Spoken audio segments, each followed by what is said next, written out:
This is the first of two separate videos where we're going to look at issues in Boston. And kind of the culminating event here would be what led up to and what happened immediately after what's been referred to as the Boston Massacre.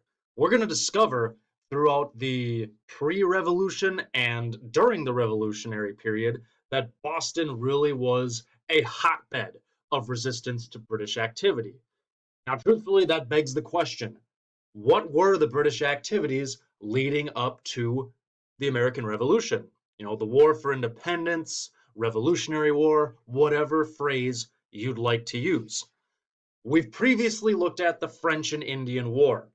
So, this phrase you see here, England reacts to war, it's all in reference to what England decided to do as a direct result of that particular conflict. Now, prior to the French and Indian War, so pre-FI War is pre-French and Indian War, there are a couple of issues that are brewing beneath the surface, and they've been there for some time. Cost of maintaining empire without representation. This means that, yes, England is ruling over a section of North America. It is pricey. It costs a lot of money. You have to send supplies, troops, whatever. You have to send them a large distance. And this whole without representation, that means that American colonists do not have a voice in Parliament, England's Congress. Recall that they can send an agent to represent their colony and listen and maybe speak, but they can't vote. The distance issue has been there from the beginning. The Atlantic Ocean is in between the islands of Great Britain and her North American colonies. It takes at least a month. That's minimum a month for the journey across the ocean to take place. And finally, this idea of mercantilism, where theoretically North American business all benefits England. They can only sell to England, they can only deal with England. That frustrates them. Now, after the war, there are a number of things that occur which start to upset various parts of the American colonies. Now, the Proclamation of 1763. See, the context of this is after the war. There was a rebellion called Pontiac's Rebellion, and it was one of numerous native revolts against white settlers that were encroaching on their land. The Ottawa chief Pontiac attacked the settlement at Detroit, modern day Detroit in Michigan. And Pontiac was more influential than the other chiefs that did lead their own warriors in combat. So that's how it becomes known as Pontiac's Rebellion. Now, Britain just went through a very expensive war with the French and her native allies. And King George III has only been king for 3 years. Ultimately, he's going to be king for 50 years. 1760? I should say, man, that's 60. 1760, all the way to 1820. 60 years, the man is going to be in charge. But he's young. He doesn't want more conflict. Now, obviously, Westerners, because we can see the line here through the Appalachian Mountains. All land west of it, west of the mountains, east of the Mississippi River, was supposed to be what was called Indian Territory. Few people listened. The colonists were upset because they felt that they had fought for the right to settle here. Surveyors and speculators like George Washington had sought to claim the best land for themselves. And there were even portions of the Ohio River Valley, the land that started this whole thing. They had been promised to veterans of the French and Indian War. So the proclamation upsets Westerners. Customs duties. Customs would be, things that are coming in to a place. And a duty, in this case, is a tax. So it's taxes on goods, like imports. For decades, these were ignored. Britain had customs agents who were supposed to collect these taxes, but they'd been ignored in the name of conducting business. Smuggling was big business. Now, all of a sudden, to pay off war debt, British agents are tightening their enforcement. So prominent businessmen like John Hancock are upset by this. And finally, nobody likes new taxes. I've yet to meet someone who says, hey, I'm real excited for April 15th. Can't wait to pay my taxes. It's one of those realities that they're necessary, but people don't like them to be too much. Now, England will justify the new taxes as the cost of maintaining the safety of their colonial subjects from Native American attacks. Unfortunately, these new taxes are coming at the same time as an economic depression. This depression is hitting the colonial economy because the wartime economy is being scaled back. So there's a bit of a depression, and you can see the numbers here. That's a significant debt. 5 million in interest alone.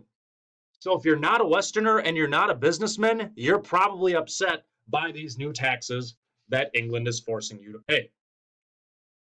Now, the taxes are one of the main points of interest moving forward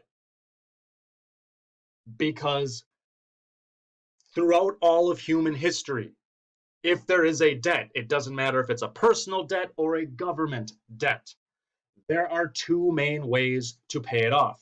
The first is to cut spending, meaning spend less money. The second is to get more revenue, meaning you need more money coming in to pay off the debt.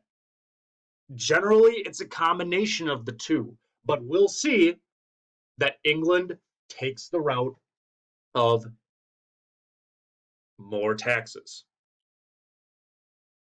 Now, when we look at the first one, I mean, obviously, you see some of the details here, but crossed out because, Sugar Act. Well, obviously, sugar, but things that are more indirectly related to sugar. Now, here's the thing. This is the great irony of all of this. The vast majority of tax acts that are passed by Parliament prior to the Revolution is that the rates were lowered on the vast majority of items. The tax rate technically went down. The problem is that smuggling had been so common that American colonials were used to paying zero taxes on many of their goods. They were used to paying nothing. To pay off the debt from the war, enforcement is tightened.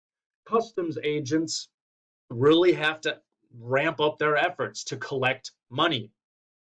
So paying anything, no matter how small of an amount, is seen as an increase. And people don't like to pay more for the same goods and services if they don't have to. So that's what's really going to upset a lot of colonists. So we start with the Sugar Act. The one that really sets off a majority of the colonists, if they are indeed upset, is the Stamp Act.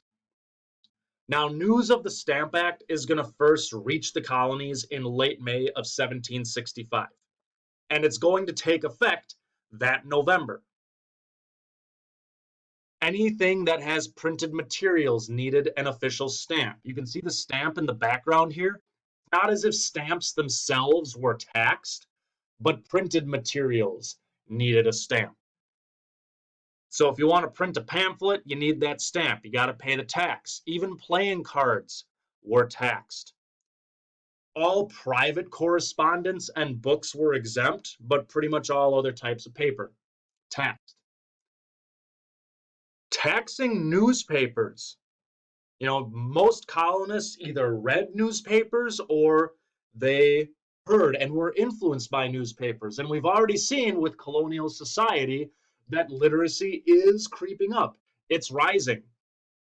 Taxing newspapers ensures that the editors of these newspapers are going to, they're going to print negative things about England. So if your only source of news would be from these local papers, You're going to start to see more, we might say, propaganda against Great Britain. Now, paying the tax was bad enough. The thing that really upset the Americans was that it was direct. It was only the American colonies that had to pay this tax. All right, so we have the new taxes, and here we get a lesson in protest. If you're unhappy with a law and want change, there are three main things you can do. Step one is political protest. Now, the Stamp Act does cause an outrage as soon as word of it reached the colonies. In the Virginia House of Burgesses, this man, Patrick Henry, rose in opposition to the law.